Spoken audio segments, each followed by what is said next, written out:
చాలా సున్నితంగా ఆయన మనల్ని అబ్జర్వ్ చేస్తాడు. చాలా చాలా పరిశీలనాత్మకంగా మనతో ఉంటాడు. మన సొంత వాళ్ళు కూడా అంత పరిశీలనాత్మకంగా మనతో ఉండరు. మనం మాట్లాడితే వాళ్ళకి మ్యాటర్ అర్థమైంది, మనం మాట్లాడకపోయినా దేవుడికి అర్థమైంది. మనం ముభావంగా కూర్చుంటాం, ఇక ఇల్లు మొత్తం గుల్లైపోతుంటారు. ఏందట్టున్నా ఏందట్టున్నావు ఏందట్టున్నావు అందరూ అదే అడుగుతారు. యేసయ్య ఎప్పుడన్నట్టు అడిగాడా? నువ్వు ఎందుకు అలా ఉన్నావో నీ హృదయంలో నువ్వేమనుకుంటున్నావు అని తెలుసు. అదే మీ ఇంట్లో ఏం లేదు, ఇంటికి పోయినా కొంచెం మౌనంగా ఉండి చూడు. ఇంటికి పోయినాక సిస్టర్, ఇంటికి పోయినాక మౌనంగా ఉండి, ఏం మాట్లాడకుండా, ఎవరితో మాట్లాడకుండా మౌనంగా బిగుసుకొని ఉండు. ఇంట్లో ఏమంటావు తెలుసా? ఏమైంది? వాళ్ళకి తెలియదు ఏమైందో. పోయేటప్పుడు బాగానే పోయావుగా, ఏంది వచ్చేటప్పుడు ఏంది బిగ తీసుకుపోయి ఇచ్చావు? ఏం చెప్పాడింది అంటారా? వాళ్ళకి అర్థం కాదు నువ్వు ఎందుకు అట్టున్నావు. నేను చెప్పింది నిజంగా జరగకపోతే అప్పుడు అడుగు, అప్పుడు పిచ్చ నవ్వొచ్చింది నీకు. కానీ యేసయ్య ఏంది అట్టున్నావు, ఎందుకు అట్టున్నావు అనడు. ఆయన నీ హృదయాన్ని ఎరిగినవాడు, ఆయన జ్ఞానం గల తండ్రి. నేను ఎరుగున్నాడు, నీ హృదయ వేదన ఎరుగున్నాడు, దాని ఆ సమస్యకు పరిష్కారం ఏంటో కూడా ఎరిగే ఉన్నాడు.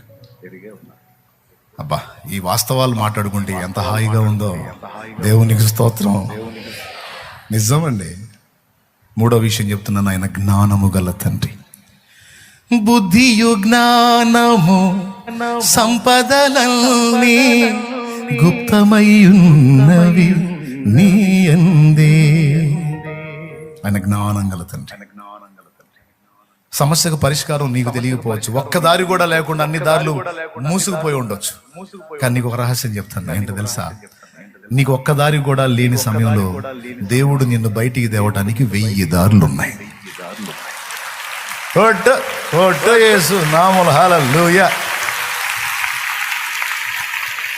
దేవుడు నిన్ను విడిపించడానికి, వెలుపలికి తేవడానికి దేవునికి 1000 దారులు ఉన్నాయి. దీన్ని నీవు నమ్మాలి. సమస్యను డీల్ చేయటం నా కష్టం కానీ నా తండ్రికి కష్టమా? ఆయన చూసుకుంటాడులే అని నువ్వు విడవకపోతే ఆయన పట్టుకోలేడు. శామ్, కాస్త ఈ బైబిల్ చదువయ్యా,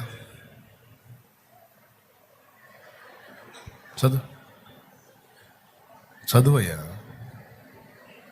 చదువు. చూస్తాడేందండి చదవడు.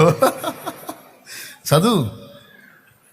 ఇట్టుంటే మన ప్రార్థన, ప్రభా నీకే అప్పచెబుతున్నా తండ్రి, ఇక నా అన్న చెప్పాడు ఇవాళ, ఇక నేను అసలు ప్రభా స్తోత్రం, ఇక హల్లెలూయా అంతే, ఇక అప్పచెబుతున్నా ప్రభా, యేసునామములో అడుగుతున్నావు తండ్రి, ఆమేన్.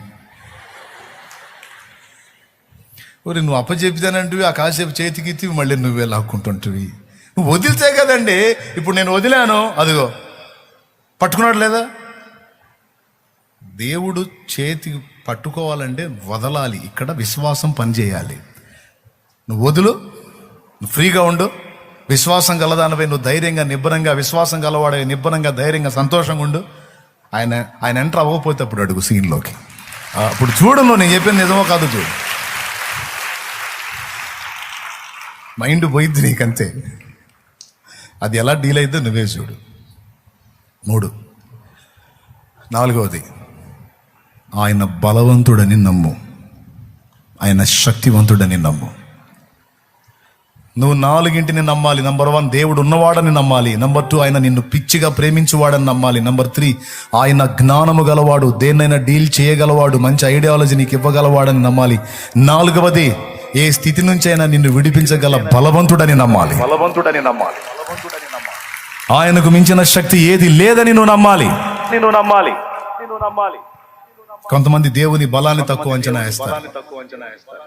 ఏంటి దేవుడు ఏమర్థమయ్యండి? పుడిసిటిలోన జలములను కొలిచిన వాడితడు, పర్వతములను త్రాసులో తూచిన వాడితడు. పుడిసిటిలోన జలములను కొలిచిన వాడితడు, పర్వతములను త్రాసులో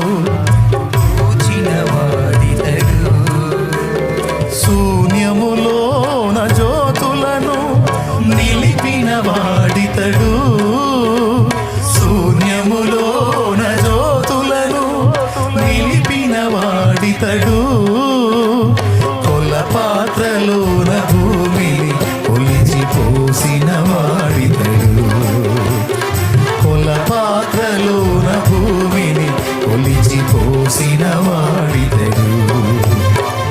జగతి పునాదులు వేయబడక ముందే, భూమి ఆకాశము చేయబడక ముందే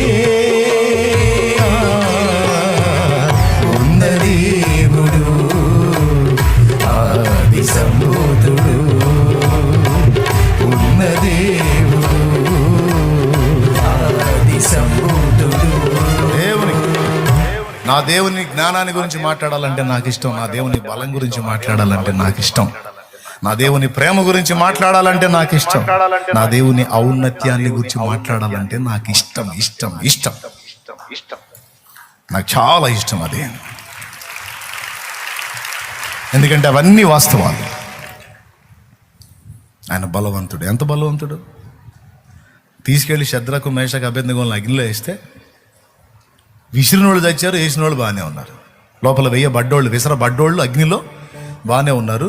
బయట ఉండి విసిరిన వాళ్ళకి అగ్ని సెగలు, జస్ట్ అగ్ని కీలలు తగిలి అక్కడే తెచ్చారు. అప్పుడు మరి ఒడ్డునున్నోళ్ళు అగ్ని కీలలు తగిలి తెచ్చిన వాళ్ళు ఉంటే మరి లోపల పడ్డోళ్ళు మరి ఇంకా దారుణంగా బూడిది కావాలిగా. కానీ లోపల పడ్డ ముగ్గురు ఏం కాలేదు. బైబిల్లో ఏం రాసింది తెలుసా? వారి వస్త్రములు కూడా కాలలేదు, వారి వెంట్రుకలో ఒకటైనను కాలలేదు. అన్నిటిని దహించినది అగ్ని బలమైతే, అగ్ని బలమును కూడా కట్టడి చేయగల బలము నా దేవుడిది. అగ్ని ఏడంతలై వదిలే పాడాలా? మీరే పాడమంటారా? అగ్ని ఏడంతలై మండుచుండినను, అగ్ని ఏడంతలై మండుచుండినను, అగ్ని జ్వాలలు కాల్చలేదులే నీ ప్రియుల దేహాలను, అగ్ని బలము చల్లారెనే శత్రు సమూహము అల్లాడినే, అగ్ని బలము చల్లారినే శత్రు సమూహము అల్లాడినే.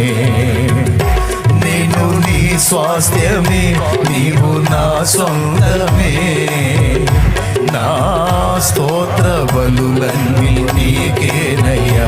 నేను నీ స్వాస్థ్యమే, నీవు నా సొంతమంట, నా స్తోత్ర బలులన్నీ నీకేనయ్యా. నా హృదయాల కొలువైన యేసయ్యా, నాను అనువు నిన్నే ప్రస్తుతించెనే కీర్తనీయుడా. నా హృదయార్పణతో ప్రణమిల్లెదని నీ సన్నిధిలో పూజార్హుడా. నా హృదయార్పణతో ప్రణమిల్లెదని నీ సన్నిధిలో పూజార్హుడా. నా హృదయాన కొలువైన యేసయ్యా.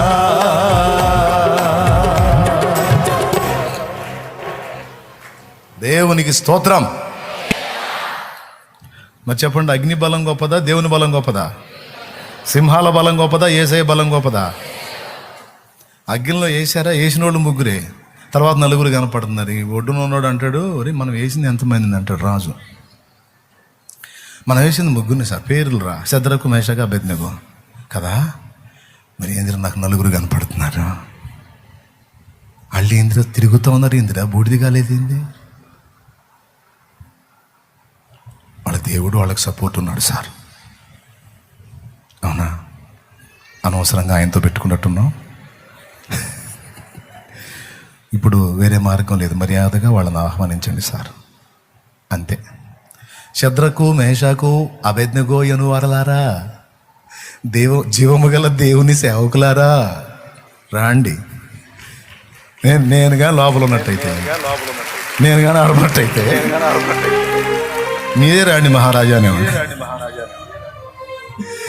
మీరే రాండి మహారాజా. వాడు లోపలికి సత్తాడు, బూడిదైపోతాడు. రండి, బయటికి రండి అని రమ్మని పిలిచాడు. నా దేవుడి బలం నీకు తెలియదు. ఎంత గొప్ప బలమో ఆ బలం. అసలు నేను ఇక్కడ నిలబడి మాట్లాడుతున్నానంటేనే ఇది ఆయన బలం. చంచల మనస్కులను జ్ఞానవంతులుగా తీర్చిదిద్దగల బలం నా దేవుడిదే.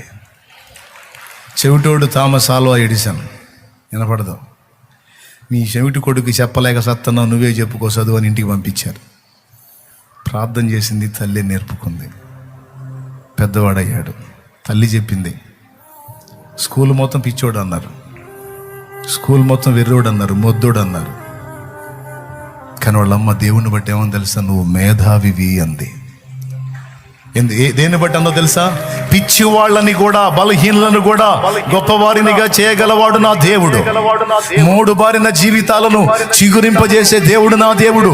మారా చేదైన అనుభవాలని మధురమైన అనుభవాలుగా మార్చగలవాడు నా దేవుడు. అలాంటి దేవుని భక్తురాలైన నేను నా బిడ్డని వాళ్ళన్నట్టు పిచ్చోడు, వెర్రోడు, సోదోడు, బలహీనుడు, పాపిష్టోడు అట్టంటాడు నేనెందుకంటానో? వాడు ప్రస్తుతం ఇలా ఉంటే ఉండొచ్చు, కానీ భవిష్యత్తులో వాడు ప్రపంచం మొత్తాన్ని వెలిగించి ఒక వెలుగవుతాడు. నా దేవుడు వాడిని అలా చేస్తాడో, నా కూతురుని అలా చేస్తాడు, నా కొడుకుని అలా చేస్తాడు. నా పిల్లల్ని ప్రయోజకులుగా నేను చేయలేకపోవచ్చు, నా దేవుని చేతికి వాళ్ళని అప్పచెప్పాను. వాళ్ళని నా దేవుడు అలా తీర్చిదిద్దుతాడు. అందుకు ఆయన బలవంతుడు, జ్ఞానవంతుడు, శక్తివంతుడు. ఆయన కృప చూపుటకు ఐశ్వర్యవంతుడు చేస్తాడు. థామస్ ఆల్వా ఎడిసన్ తల్లి ఆశ నెరవేరిందా లేదా? ఈరోజు మనం ఇంటికి పోయి బల్బు వేసుకొని లైట్ వేసుకొని కూర్చుంటామంటే అది ఎవరు కనిపెట్టారో తెలుసా? ఆ బల్బు ఆమె కొడుకే కనిపెట్టాడు. ఆ పిచ్చోడు, ఆ వెర్రోడు, ఆ మొద్దోడో, ఆ చెవిటోడో అని స్కూల్లో అందరు ఎగతాళి చేసి పంపినటువంటి ఆ చిన్నవాడే పెరిగి పెద్దవాడై తల్లి చెప్పిన ఆలోచన ప్రకారం ప్రపంచ మేధావుల్లో ఒకడయ్యాడు. ఈరోజు లోకం మొత్తాన్ని వెలిగించే బల్బుని కనుగొన్న శాస్త్రవేత్త థామస్ ఆల్వా ఎడిసన్. మీకు తెలుసా, చాలా కాలం ఆయన జీవితాంతం పరిశుద్ధ గ్రంథాన్ని చేతిలో పట్టుకొని తిరిగాడు. ఆయన వాక్యాన్ని చేతిలో పట్టుకొని తిరిగాడు. ఆయన రైల్లో ప్రయాణం చేసిన, ఎటు ప్రయాణం చేసిన బైబిల్ ఉంటుంది చేతిలో. నా పిల్లోడు మొద్దోడు, నా పిల్ల పిచ్చిది, వాళ్ళ జీవితాలు ఏంటో అని కొంతమంది తల్లిదండ్రులు ఏం ఏడిచినా ఏడుతారు. పిచ్చి మొహమా, నువ్వు వాళ్ళని బ్యాలెన్స్ చేయలేవు, నువ్వు వాళ్ళని సాధు చేయలేవు. దేవుడు కూడా చేయలేడా? దేవుని చేతికి అప్పచెప్పు మోకాళ్ళు నేను వదిలేసా తండ్రి. వాళ్ళ గురించి ఆలోచించను, దిగుళ్ళు పడిన, విచారపడిన, నేను ఆలోచించను. నువ్వే చూసుకో నాన్న, నీ చేతికి అప్పగిస్తున్నా. నువ్వైతే నేను నీ పనిలో బిజీ అవుతా. నేను నీ రాజ్యమును, నీతిని వెతుకుటలో బిజీ అవుతా. నీ నామమును మహిమపరచుటలో, నీ రాజ్యమును నిర్మించుటలో, నీ చిత్తమును నెరవేర్చుటలో, నీ అధికారమును వ్యాపింపజేయుటలో, నిన్ను మహిమపరచుటలో నేను మనసు నిలుపుతా. ఇది మన డైలాగ్. స్తోత్రం. ఎంతమందికి అర్థమైంది? మిగిలిన ఏం చేయాలి? నాన్నకి అప్పచెప్పాలి. మరి మనం ఏం చేయాలి? నాన్న నామమును ప్రచురపరచాలి, నాన్న రాజ్యమును విస్తరింపజేయాలి, నాన్న చిత్తమును నెరవేర్చాలి, నాన్నను మహిమ. నువ్వు వాటి మీద దృష్టి పెట్టు. నిజంగా నేను చెప్పినట్టు చెయ్యి. నువ్వు ఆయన నామాన్ని ఎలా మహిమపరచాలి అనేది ఆలోచించు. ఆయన రాజ్యాన్ని ఎలా కట్టాలి, ఇంకా 4 ప్రాంతాలకి సువార్తను ఎలా వ్యాపింపజేయాలి, ఒక మిషనరీ లాగా నేను ఏ ప్రాంతానికి వెళ్ళి దేవుని ప్రచురపరచాలి, 4 ఆత్మల్ని ఎలా క్రీస్తు కొరకు సంపాదించాలి, 4 జీవితాలను ఎలా కట్టాలి, సమాజంలో 10 మందిని ఎలా బాగు చేయాలి, వాళ్ళ బ్రతుకులను ఎలా చక్కదిద్దాలి, వాళ్ళ కోసం నేను ఏం త్యాగం చేయాలి, వాళ్ళ కోసం ప్రార్థించుట, ప్రకటించుట, పరిచర్య చేయుట, ప్రేమ చూపుట, ఆ పని యందు దృష్టి శ్రద్ధ నీవు నిలపగలిగితే నేను చెప్తున్నా, ఈ రోజు నువ్వు అధోస్థితిలో ఉండొచ్చు, నీ పిల్లలు అధోస్థితిలో ఉండొచ్చు, కానీ ప్రభునందు నీ ప్రయాస వ్యర్థం కాదు. ఒక రోజు వచ్చింది, ఆయన నిన్ను లేవనెత్తుతాడు, నీ పిల్లల తలలు కూడా పైకెత్తుతాడు. ఆయన నిన్ను ఆశీర్వదిస్తాడు. ఇంకా స్పష్టంగా నీకు పుట్టిన వారిని కూడా ఆయన ఆశీర్వదిస్తాడు. ఆమేన్. నా చెల్లి, నా తమ్ముడు, నా అన్న, అక్క, గుర్తుపెట్టుకోండి, మీరు ఎవరి చేతిలో ఉన్నారు? ఎవరి చేతి కింద ఉన్నారు? మా నాన్నను, మా నాన్న చేతి కింద ఉన్నాను.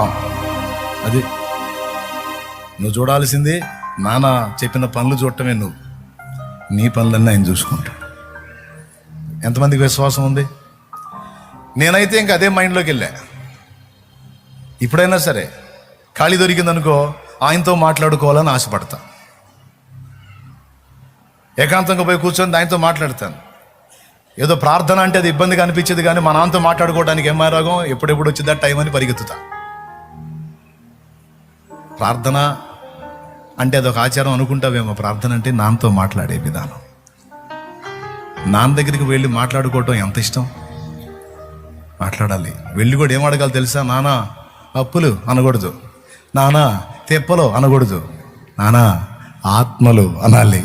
నానా నీ నామం మహింపరచబడాలి, నానా నానా నీ అధికారం అంతటా వ్యాపించాలి, నానా నానా నీ రాజ్యం విస్తరించాలి, నానా నేను అది చూడాలి.